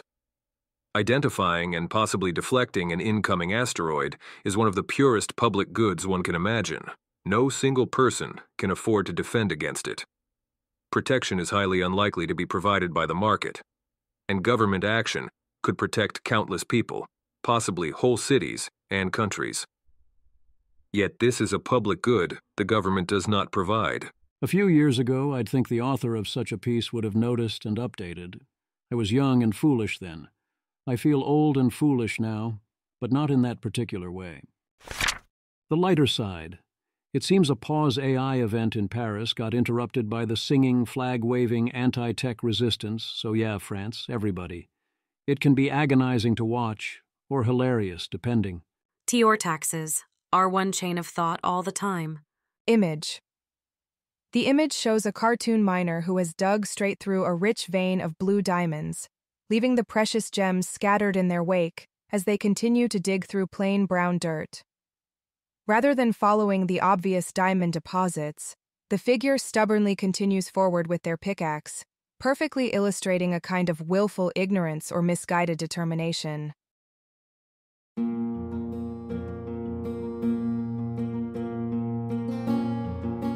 This has been an episode of the Don't Worry About the Vase podcast. If you enjoyed this podcast, please visit thezv.substack.com to support the author. If you enjoy having AI-narrated episodes, please note this is a listener-supported podcast. To receive new posts and support the cost of creation, consider becoming a subscriber at dwatvpodcast.substack.com. Thanks for listening.